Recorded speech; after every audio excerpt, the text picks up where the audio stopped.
బాలకృష్ణుణ్ణి నేను ఈ వేదికకి ఆహ్వానిస్తున్నాను. 5వ తరగతి చదివే ఈ పిల్లవాడు భగవద్గీత మొత్తం అవపోసన పట్టాడంటే మనం జాతి నిలబడి మనం చప్పట్లు కొడుతూనే ఉంటాం.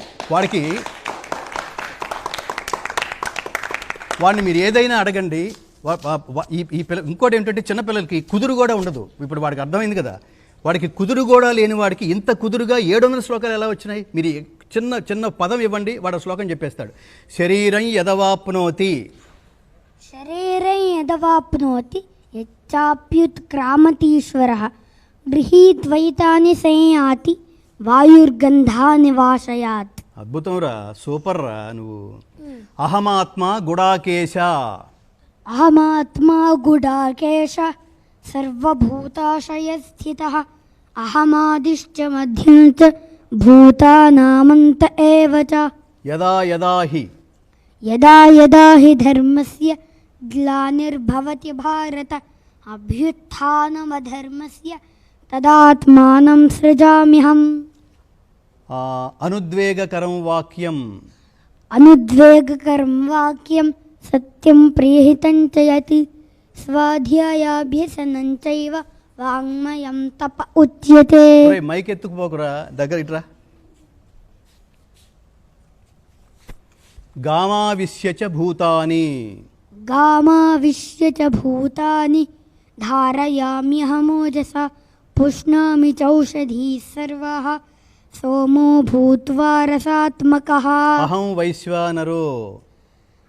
వైశ్వానరో భూత్వా ప్రాణినాం దేహమాశ్రితః ప్రాణాపానసమాయుక్తః పచామ్యన్నం చతుర్విధం. బ్రహ్మార్పణం బ్రహ్మహవిః బ్రహ్మాగ్నో బ్రహ్మణాహుతం బ్రహ్మైవ తేన గంతవ్యం బ్రహ్మకర్మ సమాధినా.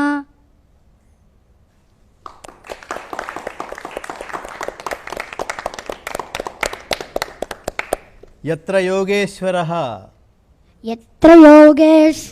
కృష్ణో యత్ర పార్థో ధనుర్ధరః తత్ర శ్రీర్విజయో భూతిః ధ్రువా నీతిర్మతిర్మమ. ఇంకో శ్లోకం చెప్పు. దేవుడు ఏమన్నాడు? సర్వస్య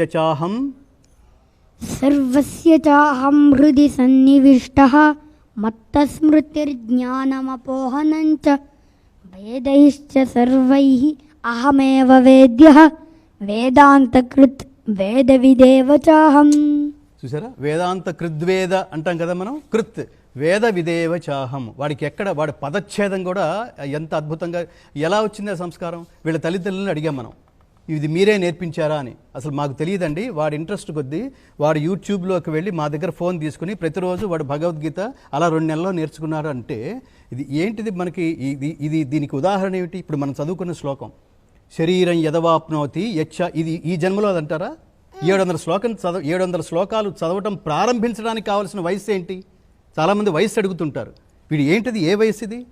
5వ తరగతి పిల్లవాడికి వీడు 5 ఒకటే వీడికి సారీ 5వ తరగతి కాదు, 5 సంవత్సరాలు వీడికి. అంటే 1వ తరగతిలో ఉన్నాడు వీడు. 1వ తరగతి పిల్లవాడికి మొత్తం 700 శ్లోకాలు భగవద్గీత ఏమిటి? కుదురైన నియమమున కొలిచే వారి మది శారదాదేవి మందిరమే అన్నాడు. వీడికి పాపం కుదురు కూడా లేదు. వీడి వెనకాల పరిగెత్తుతూ వాళ్ళమ్మ నేర్పించే అవకాశం కూడా లేదు. వాడు ఇప్పుడు చూస్తున్నారు కదా. అలా నేర్చుకోవడం అంటే మీరు చూడండి, సత్కర్మలు ఎందుకు చెయ్యాలంటే సత్కర్మల ప్రభావం ఎలా ఉంటుందంటే ఇలా ఉంటుంది. నిరంతరం పరమాత్మ ధ్యానమగ్నులై ఇంకా వీడికి మోక్షానికి ఎంత దగ్గరగా ఉన్నాడు వీడు. మోక్షానికి ఎంత దగ్గరగా ఉన్నాడు వీడు.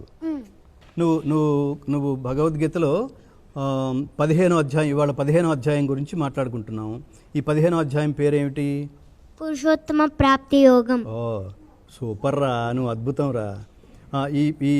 ఈ యోగంలో, ఈ అధ్యాయంలో నేనేమి అడగను, నీకు బాగా నచ్చిన కొన్ని శ్లోకాలు చెప్పు. అథశ్చోర్ధ్వం ప్రసుతాస్తస్య పుత్రాః గుణప్రవృద్ధా విషయప్రవాలాః అధశ్చ మూలాన్యనుసంతతాని కర్మానుబంధీని మనుష్యలోకే న రూపమస్యేహ తతో ఫలభ్యతే నాంతో న చాదిర్న చ సంప్రతిష్ఠ అశ్వత్థమేనం సువృఢమూలం అసంగశస్త్రేణ దృఢేన చిత్వా తతః పదం తత్పరిమార్గితవ్యం యస్మిన్ గతా న నివర్తంతి భూయః తమేవ చాద్యం పురుషం ప్రపద్యే యతః ప్రవృత్తిః ప్రసృతా పురాణి నిర్మాణమోహాజిత సంగదోషాః అధ్యాత్మనిత్యా వినివృత్తకామాః ద్వంద్వైర్విముక్తా సుఖదుఃఖసంజ్ఞైః గచ్చన్త్యమూఢాః పదమవ్యయం తత్. అద్భుతం రా, నువ్వు అద్భుతం, అద్భుతం. సంపూర్ణ శ్రీకృష్ణానుగ్రహ ప్రాప్తిరస్తు. ఇక మీరేం చదివారు తల్లి, బంగారు తల్లు? మీరు కూడా 15వ అధ్యాయం చదివారా? చదివారా?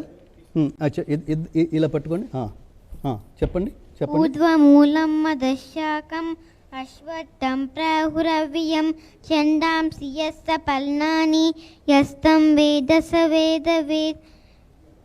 అహం వైద్వానరో భూత్వా ప్రాణినాం దేహమాశ్రితః ప్రాణపానసమాయుక్తః పచామ్యన్నం చతుర్విధం. నువ్వు చెప్పు. అహం వైశ్వానరో భూత్వా ప్రాణాం దేహమాశ్రితః ప్రాణపానసమాయుక్తః పచామ్యన్నం చతుర్విధం. చూసారా? మళ్ళీ కొట్టండి ఒకసారి.